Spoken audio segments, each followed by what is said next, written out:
Hello guys, welcome to my YouTube channel. आज हम सीखेंगे क्लास 12th बायोलॉजी की कुछ दो महत्वपूर्ण परिभाषाएं जो हर साल पेपर में पूछी जाती हैं। तो पहली परिभाषा है हमारी, शुक्राणु जनन किसे कहते हैं। तो आइए हम देखते हैं शुक्राणु जनन किसे कहते हैं।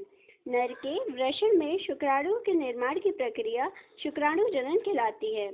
ये तो इसकी हो गई सिंपल डेफिनेशन। हम देखते हैं चित्र की सहायता से इसे कैसे समझ सकते हैं। तो देखते हैं, नर का जो वृषण होता है इसे कहते हैं वृषण। इसके आधे में होता है हमारा अधिवृषण। तो इसके अंदर कुछ सर्टोली कोशिकाएं और जनन कोशिका पाई जाती हैं। इसके अंदर शुक्राणु का निर्माण होता है। तो इससे हम क्या डेफिनेशन बना सकते हैं, नर के वृषण में शुक्राणुओं के निर्माण की प्रक्रिया शुक्राणु जनन कहलाती है। इसे वृषण के जनन कोशिका में अर्धसूत्री विभाजन द्वारा होता है, जिससे शुक्राणुओं का निर्माण होता है। अब इसकी जो प्रक्रिया होती है ये 3 चरणों में पूर्ण होती है: गुणन अवस्था, वृद्धि अवस्था और परिपक्वन अवस्था। तो आप समझ गए होंगे कि शुक्राणु जनन किसे कहते हैं। आइए हम दूसरा देखते हैं। दूसरी हमारी क्या परिभाषा है। दूसरी हमारी असंजनन किसे कहते हैं। यदि आपको नहीं समझ में आ रहा हो तो मैं थोड़ा सा जूम कर देती हूँ।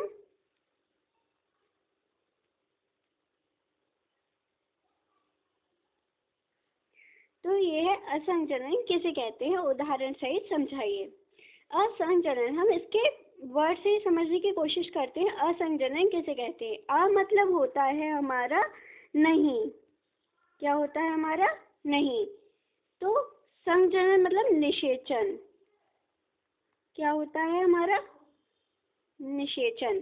तो हम क्या बना सकते हैं, बिना निषेचन के ही पौधे का निर्माण असंजनन कहलाता है। तो इसी से हमने बना लिया कि बिना निषेचन के, अभी ये लिखा है हमारे निषेचन, तो बिना निषेचन के ही पौधे का निर्माण असंजनन कहलाता है। अब इसमें क्या होता है, कुछ पौधे ऐसे होते हैं जो अनिषेचित हुए ही निर्माण हो जाता है जिनका, अतः ये पौधे हमारे लिए लाभदायक भी होते हैं और कुछ हानि भी पहुंचाते हैं हमें। इसकी खोज हमारी किसने की थी, विंकलर ने।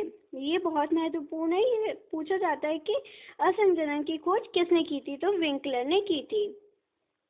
अब इसका उदाहरण हम क्या देख सकते हैं कि आलू और गन्ने का पौधा एक असंजनन का उदाहरण होता है, क्योंकि ये बिना निषेचित हुए पौधे का निर्माण हो जाता है। तो आप समझ गए होंगे, बहुत सिंपल शब्दों में कह सकते हैं हम, बिना निषेचन के ही पौधे का निर्माण असंजनन कहलाता है। अब आप केवल बोर्ड में इतना भी लिख के आ सकते हैं तो आपकी डेफिनेशन सही मानी जाएगी। तो थैंक्स फॉर वॉचिंग। आगे ऐसी वीडियोस पाने के लिए मेरे चैनल को सब्सक्राइब एंड शेयर करें। Thank you.